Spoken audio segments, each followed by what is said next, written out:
Olha, essa semana eu fui avisado por uma seguidora lá no Instagram que a UFMG, a Universidade Federal de Minas Gerais, fez um estudo pesquisando sobre alimentação natural e o uso de ração com 400 cães. Então eles pegaram depoimentos de tutores que davam alimentação natural e de tutores que davam ração e fizeram coletas ali de dados. Um artigo científico ainda não foi publicado sobre o caso, mas tem uma notícia já no site da UFMG dando uns resultados assim preliminares e a gente vai conversar sobre isso nesse vídeo. Meu nome é Edgar Gomes, sou médico veterinário pela Universidade de Brasília, fiz mestrado lá no Centro de Energia Nuclear na Agricultura da Universidade de São Paulo, a USP, e solta essa vinhetinha aí e vamos logo com tudo.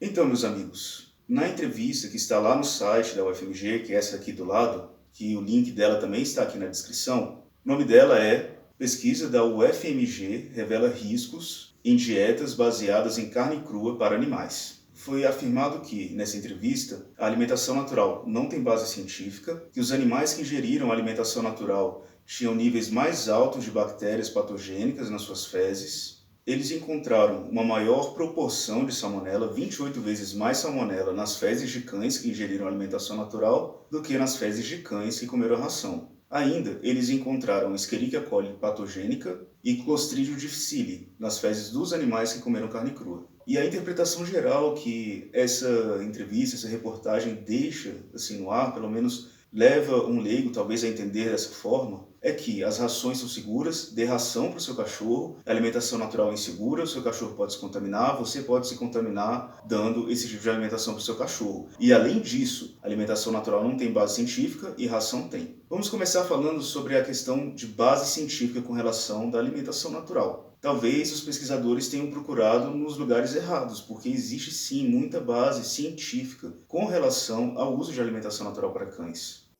Vou mostrar algumas para vocês. Vou mostrar para vocês algumas dessas bases científicas de estudos que foram publicados a respeito do tema. Em primeiro lugar, esse livro, Canine Nutrigenomics, é um livro que eu adoro particularmente. É um livro sobre nutrigenômica canina. E o que é nutrigenômica? É como se fosse uma nutrição mais aprofundada, mais detalhada. São vários capítulos o livro e tem uma série de referências bibliográficas de artigos científicos no final do livro. Páginas e páginas de referência bibliográfica. A mesma coisa esse livro, Dr. Pete Carn, Complete Guide to Natural Health for Dogs and Cats. Um livro fantástico, escrito pelo Dr. Richard Pete Carn, que é um veterinário super conceituado mundialmente. Um livro que fala de alimentação natural, fala também de tratamentos naturais para cães e gatos, também com uma série de artigos na bibliografia. Livro fantástico, um livro grosso. Tem esse outro livro aqui, Raw Natural Nutrition for Dogs. É um livro bem bacana também, vários capítulos, uma série de referências bibliográficas no final do livro. Tem esse aqui, que é de medicina chinesa para cães e que entra também na questão da dietética dos animais, que é o Yin Yang Nutrition for Dogs, ou seja, uma nutrição baseada em Yang, uma nutrição baseada na medicina veterinária tradicional chinesa. Um livro também bem grosso, com uma série de referências bibliográficas no final. Tem esse livro aqui também, que também é de medicina veterinária tradicional chinesa, esse aqui tem em português, 4 patas e 5 direções. Fala além da medicina chinesa, de acupuntura, uso de ervas, e também fala sobre dietoterapia, ou seja, alimentação. E aqui não fala sobre ração, aqui fala sobre alimentos de verdade, alimentos vivos. Fora que esse livro aqui, A Incrível Conexão Intestino-Cérebro, é um livro voltado para humanos, mas as coisas que estão escritas aqui se aplicam também aos cães. E este outro livro aqui também é de medicina humana, de nutrição humana, mas se aplica aos cães. O Discreto Charme do Intestino. Eu recomendo que você leia esses 2 livros. Eles vão abrir a sua mente sobre a importância de uma boa nutrição e vocês vão ver que, embora sejam para humanos, vocês vão perceber que as rações não são tão legais assim quanto elas parecem. Um outro ponto do artigo foi essa mensagem que a alimentação natural é perigosa e contaminada e as rações são ok, são legais e não podem dar erro. Eu já publiquei um vídeo aqui pelo menos até o momento desse vídeo, sobre recall, recolhimento de ração nos Estados Unidos. Ração, no caso do vídeo que eu publiquei, contaminada com vitamina D. E excesso de vitamina pode matar, inclusive. Então o FDA, que é um órgão americano de fiscalização, mandou determinada empresa fazer a coleta aí de 89 lotes de alimentos que essa empresa produziu, porque estavam contaminados com vitamina D. O link para esse vídeo está aparecendo aqui em cima. Futuramente eu quero gravar outros vídeos mostrando esses recalls nos Estados Unidos. Por que não tem essas notícias no Brasil com relação à ração? Porque não é notificado. Por exemplo, a Anvisa é voltado para humanos. E os casos de contaminação por alimentos em humanos não são totalmente notificados, são subnotificados. Imagina os casos de intoxicação alimentar em cães. Alguns problemas que cães vão lá para uma clínica veterinária para serem atendidos são considerados problemas que não têm relação, uma possível relação com a ração que ele recebe, mas muitas das vezes a ração é justamente a causa do problema. Então, isso de falar que ração é segura e alimentação natural não, na minha opinião, é uma desonestidade intelectual. Porque, olha, eu escuto isso, eu sei que está errado, mas eu sou médico veterinário, eu sou da área, então para mim é fácil perceber essas coisas. Mas para você, que é leigo na área de veterinária, escutar isso talvez gere alguma confusão. E assim, não estou falando que as rações são ruins. As rações podem ser boas também. Procure uma ração, como eu já falei em diversos vídeos aqui. Uma ração que não tem transgênico, BHT, BHA, etc. Mas não é justo, não é intelectualmente honesto afirmar que a alimentação natural é completamente insegura. Bom, essa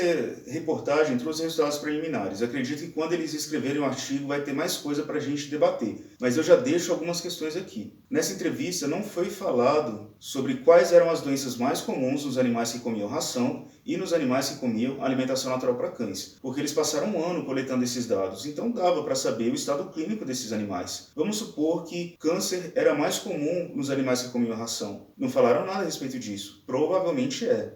E aí eles falaram das bactérias patogênicas. O primeiro ponto é, em humanos, e está descrito nesse livro aqui, existe uma tribo africana chamada Hadza. E esses Hadza, eles vivem isolados do mundo. Vivem de um modo, assim, digamos, até pré-histórico. E fizeram análises com relação às fezes dessas pessoas e perceberam que eles têm uma grande quantidade de variedade de diferentes bactérias nas fezes deles, se comparado com a do homem ocidental. E perceberam também que nas fezes dessas pessoas tinham bactérias assim extremamente patogênicas, igual falaram na dieta dos cães que comem alimentação natural no trabalho da UFMG. Mas os Hadza não eram doentes. Por quê? Porque eles tinham uma microbiota, tinham um ecossistema de bactérias saudável que a quantidade de bactérias boas combatia a ação ruim das bactérias nocivas. Então, não necessariamente é um grande problema ter essas bactérias como Salmonella, Clostridium difficile e Escherichia coli nas fezes desses cães. A gente não sabe que outras bactérias estão lá. Pelo menos na entrevista não foi falado nada a respeito. Ainda não foi falado se os animais que comem ração e os animais que comem alimentação natural recebem probióticos diariamente. Aqui no canal já recomendei várias vezes. Os cães têm que comer probióticos todos os dias para terem uma microbiota intestinal saudável. Então não foi falado nada a respeito também nessa entrevista. As bactérias apontadas em maior quantidade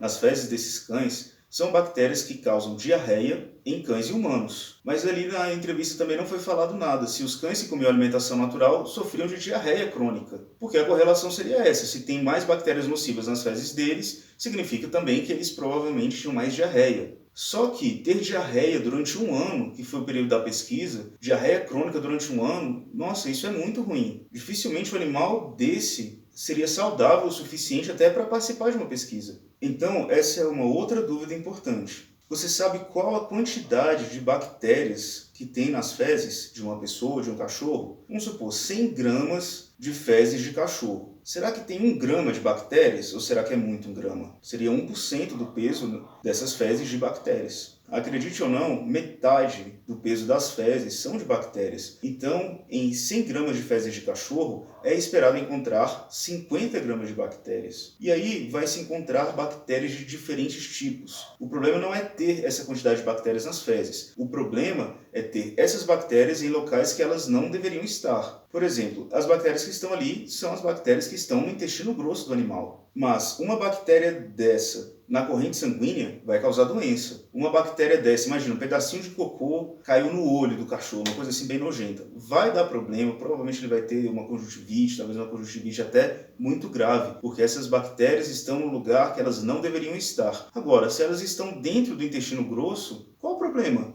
Ali é o ambiente normal delas. Ou a gente vai esperar o quê? Que as fezes são limpas? Ou seja, eu pego as fezes aqui, o cocô do cão que come alimentação natural. Meu Deus, é extremamente contaminado. Se eu pegar, eu vou ficar doente. Posso pegar as fezes do cão que come ração, é limpinha, né? Pelo que eles deram a entender na entrevista. Então, pega o cocô lá do cachorro que come ração, passo em mim, passo em mim, passo em mim, e não vai dar nada? Óbvio que vai dar, porque fezes são contaminadas, independentemente se comem ração ou se comem alimentação natural. Uma outra coisa é, ninguém vai manipular as fezes diretamente com as mãos, por exemplo. Se o cachorro vai lá e faz cocô, não importa se ele come ração ou se ele come alimentação natural. Eu vou ter o mesmo cuidado de higiene para eu pegar essas fezes. Eu vou pegar uma sacola plástica, vou pegar as fezes com a sacola plástica ou com uma luva, vou descartar as fezes em local adequado, vou lavar a mão depois. Com relação a isso, não tem tanto impacto com relação à saúde humana, no sentido de que a pessoa vai adoecer por conta de fezes de cães que comem alimentação natural. E aí, pessoas imunodeprimidas, né? Pessoas que têm imunidade baixa, por exemplo, crianças, idosos, gestantes. Seria um risco, claro, essas pessoas ficarem manipulando fezes. Mas não importa se se tratam de fezes de animais que comem ração ou de animais que comem alimentação natural, porque as duas fezes são contaminadas. Então, sempre que possível, que vá um adulto, um adolescente, uma pessoa saudável coletar essas fezes. Por exemplo, eu era criança, eu não juntava cocô de cachorro, quem juntava eram os meus pais. Por quê? Eu tinha imunidade baixa se comparado com a imunidade deles, então é muito mais lógico que um adulto vá juntar as fezes do cachorro do que mandar um menino de 5 anos fazer isso. E aí, essas pesquisas contra a alimentação natural, elas sempre dão a entender que os cães não são mais carnívoros, eles são onívoros. Ou seja, eles podem comer tanto material de origem vegetal quanto alimento de origem animal. Mas olha só, cachorro tem boca de carnívoro, dente de carnívoro, enzimas digestivas de carnívoro, sistema digestivo de carnívoro, tem tudo de carnívoro e não é mais carnívoro? Isso não faz sentido. Inclusive, muitos animais têm alergias sérias a milho, trigo e soja, que são os principais ingredientes das rações. Não sei se é o caso dessa pesquisa que teve lá na UFMG. Pode ser que não seja. Mas no Brasil existem universidades que trabalham com nutrição de cães e gatos que recebem bolsas de mestrado, doutorado, de iniciação científica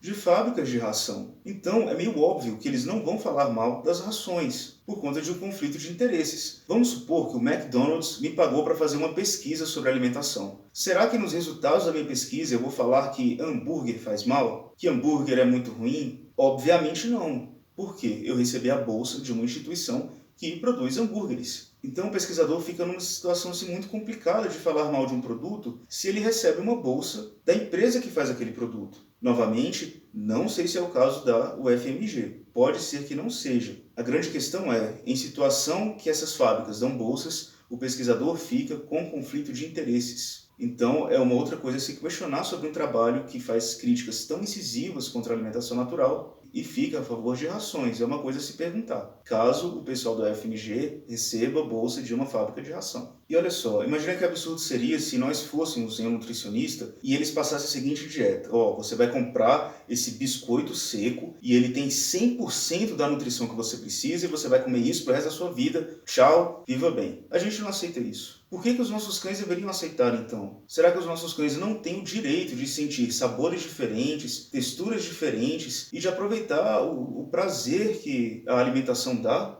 Você acha que é legal um animal ficar comendo um biscoito seco a vida inteira? E ainda mais sabendo aqui pelo canal, a NP Dog, que rações podem fazer mal a longo prazo. Esse é um outro ponto. Ainda não foi falado, pelo menos nessa entrevista, se os tutores que davam alimentação natural preparavam essas refeições com higiene, com cuidados adequados. Porque se foram refeições preparadas sem cuidados higiênicos, é óbvio que elas iriam estar mais contaminadas. E é por isso que tem o canal NP Dog. E também existem outros veterinários que trabalham com alimentação natural, como o Cachorro Verde. Um alô para Silvio Angélico. Seu trabalho é muito bom, viu? Então, eu aqui no canal NP Dog, a doutora Silvia no Cachorro Verde, a doutora Carmen Coca lá no Bicho Integral, enfim, outros médicos veterinários trabalham para orientar as pessoas com relação ao modo de preparar esses alimentos, as quantidades que devem ser dadas. Isso se trata de um conteúdo técnico. Por isso, você precisa ter uma pessoa que seja qualificada para fazer esse serviço, uma pessoa que estudou para isso. Por exemplo, se você quer comprar pão, você vai no hospital? Não. Se você quer um atendimento médico, você vai na padaria? Não.